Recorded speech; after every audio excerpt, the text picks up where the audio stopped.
Hi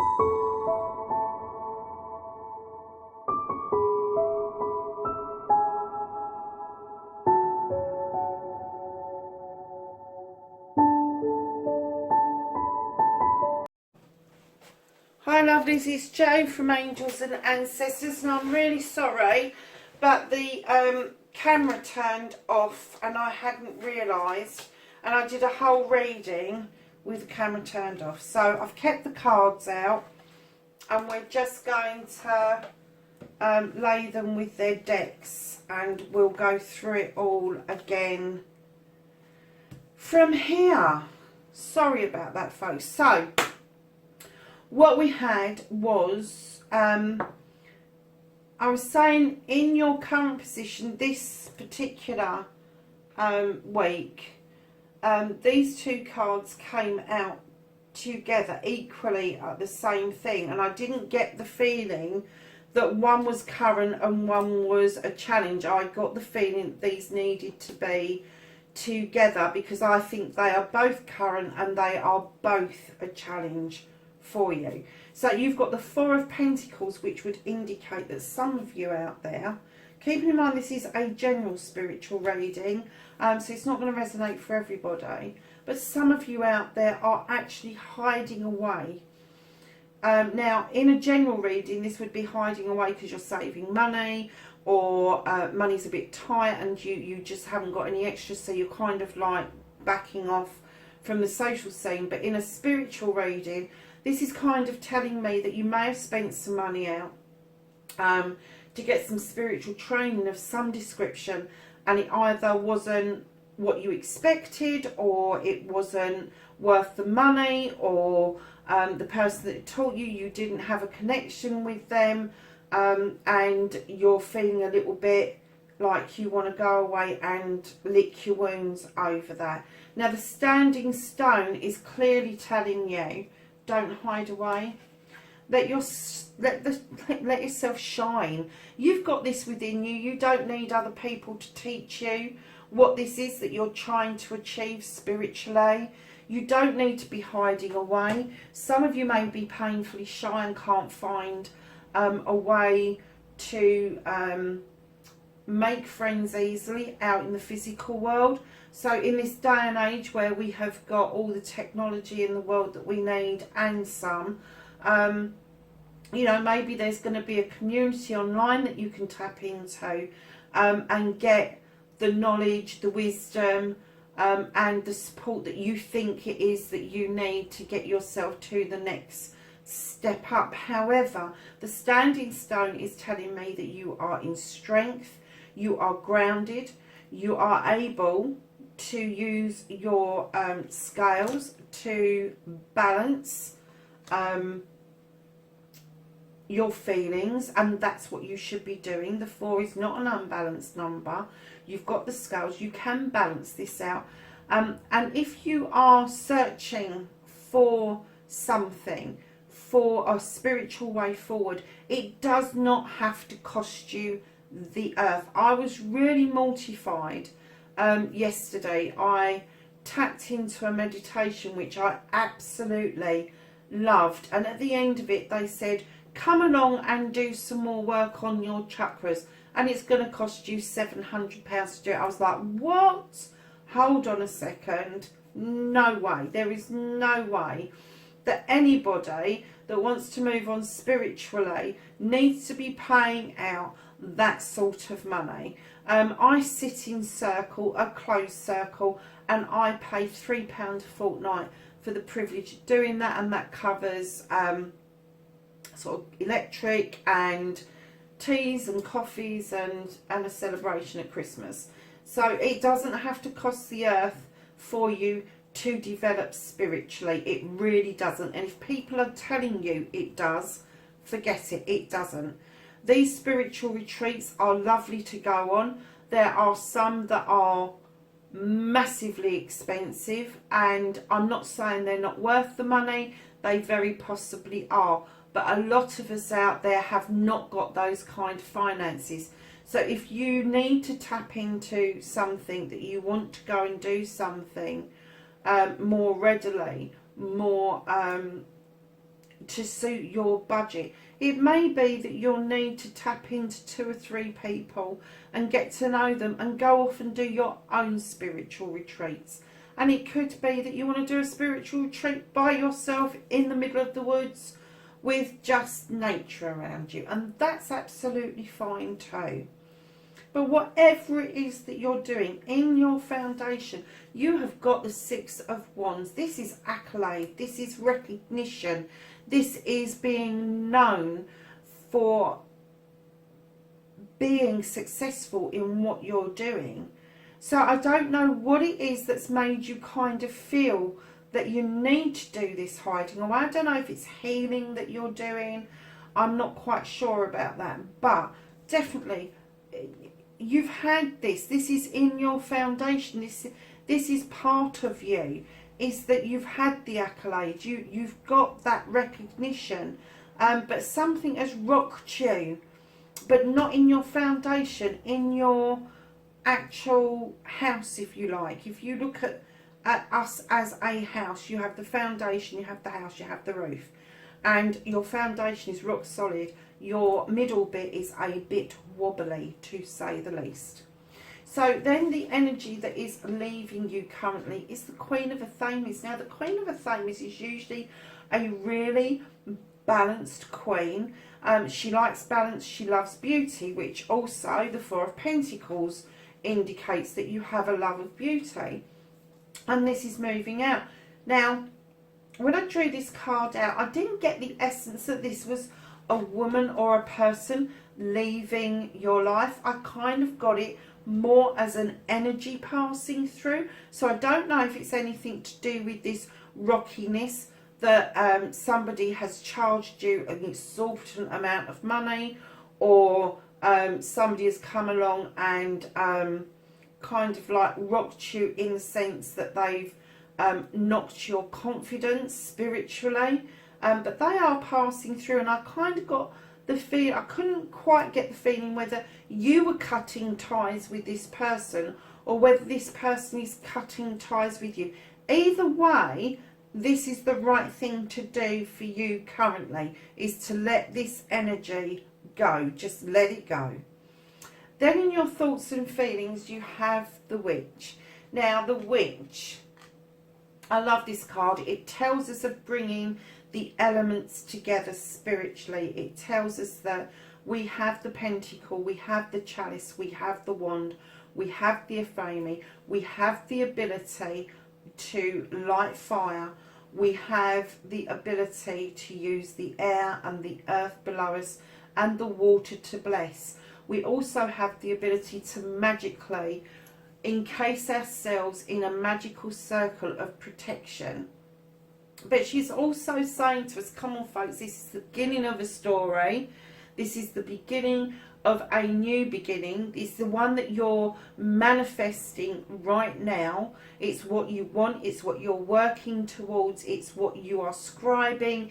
Your very being is telling you that this beginning is absolutely right for you. But what she's asking you to remember is to dissipate the negative. Let that go out to the universe to be dealt with, and allow, even though you've got the circle of protection around you, allow the positive to absorb through. Let it come through the water, let it come through the earth, let it come through the air, let it come through which element have I forgotten? Air, water, fire. Fire. Let it come through the fire, because fire is a purification. So yeah, so all of those thoughts and feelings is currently in your head, very spiritual, you want to grow a tree. The tree is there. You've got the house in the background. You've got shelter. Everything is there for you to just completely bloom and flourish and start this journey on the number 1. Now, for your future, you have got the Knight of Wands. And as a knight, this particular knight plods along and is bringing a message. And when I pulled this card, I distinctly got this is divine message. This is a wish fulfillment that's coming your way. It may be coming in a bit slow because of you hiding away, and it's finding a way to you that's going to be positive, to you at the time and positive to you for a long time to come. It's also showing that it's a winding road. That's why it's taking so long to get to you. But it is on its way. This message, this night, is on its way. Again, it is the Wands. It's another wish fulfillment. It's whatever it is that you're manifesting is definitely coming towards you.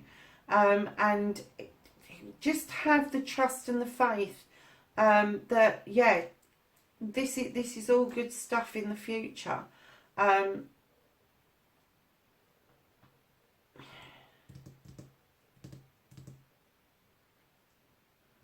I kind of just got that if you do use things as wands and magical stuff, if you've not done it recently, please take the time to diffuse, bless and sanctify your equipment, because I'm kind of getting the feeling that you may have shared some stuff that now feels negative to you, but you can bring it back to you in a positive way and in a positive form. If you're not sure how to diffuse something, the best thing is salt water. If it's something that's going to be ruined by salt water, you can then use it by smudging or smoking, as some people like to call it, and using lots and lots of incense and spiritual stones. The sulfate one is very good for drawing energy back out of things and putting energy back into things. So yeah, I just kind of got that was a feeling that they were giving me, that you need to do some diffusing, blessing and sanctifying your equipment and your stuff that you use and have around you. We are coming up to a full moon, so don't forget to recharge everything that you use. And if you don't use anything magical, you can always do yourself some water out in a full moon water. Do it in a glass container, do not do it in a plastic container. But yeah, put some water out, drinking water, the water that you would drink, but put it in a glass receptacle with a lid on it and leave it out in the full moon, and you have got blessed water to drink, which will energize you, and you have got water that you can then use to bless stuff as well. So that's a double whammy. So then we pulled, the archangels were being a bit tight. They only want you to give you the moon. And I say only the moon, because it's the most fabulous card. When I see the moon, I always see illumination. I always see a truth being shown for what it is. And this card says the opportunity to improve your plans. Listen to your intuition for accurate guidance. Face your fears and grow stronger. And the standing stone said grow stronger. Facing your fears, I think, is this energy that is passing through, and your thoughts and feelings. Have you got the ability? You certainly have, because your foundation is really strong, and the message is coming back towards you that you can do this. Whatever it is that you've decided to do spiritually is there for you to do. So we are going to go to no, I'm going to do the Gaia ones first. So we have got the 8 of fire, we have got the 12 of fire, and we have got the 5 of air.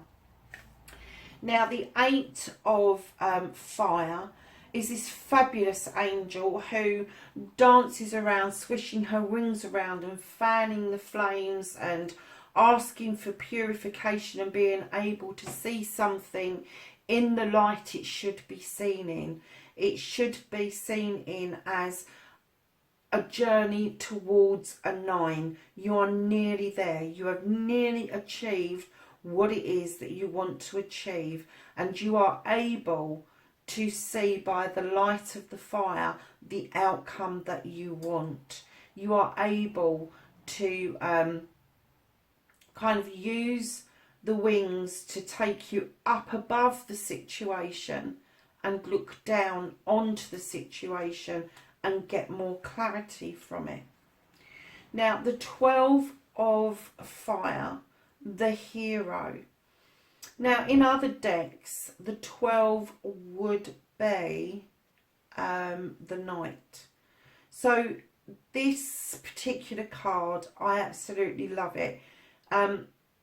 Yes, there's fire around you, because I think that you are, like it said in the Witch's card, fire is purification. It's the clearing away of old growth, overgrowth, to let the new growth underneath come through and shine through. You've also got a bear, which is a really spiritual card. It tells us of strength. It tells us of it doesn't matter what state we're in, whether we're in a sleepy state or a waking state, we are spiritual beings 24/7. It's also got the third eye open again, which would indicate that you're seeing this situation for what it really is. But what I got when we first pulled this was the hero. The hero that we forget about is ourselves. It's great having heroes outside of ourselves. It's great having people to look up to. It's great having mentors and knowledgeable people around us that are able to help us develop and move through spiritually. However, we forget that the one person that we should see as our hero is ourselves. For every milestone we hit, for everything that we learn, we should be our own hero first. How can you recognise a hero if you're not heroic yourself? And being a hero isn't all about fights and discord and all of that. Being a hero can be really gentle and really soft, and can come to you and I'm just being told with harps and flowers. I haven't got a clue what that means, but they're saying that it's coming to you on the wings of an angel. This hero is you. You can lift yourself up and be this person that you want to be. The messages are divine. They are coming from up above to you. They are all around you, and all you need to do is open your third eye to see the true you and to recognise the true you within you. So this other card that we got, the 5 of Air. Now this card tells us that, you know, we need to take off the blindfold in order to see a situation for what it really is. But it also goes on a bit further to say to present ourselves without a mask, to be open to the cosmos, to be open to the guides, the angels and the ancestors, in order for us to fly above and see ourselves for who we really are. It's a very spiritual card. You are very protected by this card. And being an air card as well, it tells us that you can get higher heights. The vibrational energies at the moment are very strong, and I think we're coming into a week where some of the planets that have been in retrograde for some time are now going direct, so the energies are shifting again. So it's just saying to you, face yourself, face the truth, not facing truth with other people, but your own truth, your inner truth, the truth that you hold within you spiritually. And, you know, you don't have to be open to the world, but if you want to move on spiritually, you do need to be open to the spiritual realms, and you do need to drop the mask and take off the blindfold to get the full benefits of your ascension. So then we went to the angels and ancestors and asked them for wisdom and knowledge, and we got winter, and it says take care of your needs. And we got the mirror guardian, which is time to reflect, which I think the whole reading has been about reflection and being honest with yourself. And then the last one that we got is the guardian angel. You are not alone. It is telling you that it doesn't matter what you believe in or who you believe in, or if you don't believe in anything at all, you will never be alone. Because at the end of the day, even if you don't believe in a higher being than yourself, the ancestors were here. The ancestors walked the path before you did. You are a result of the ancestors. You are a result of 1,000 love affairs. And even if you believe in nothing else, you should know that your ancestors walk beside you every single day of your life. So there you have it. That's your spiritual weekly reading for the 8th to the 15th of September. Have a fabulous week, everybody. Speak to you soon. Bye for now.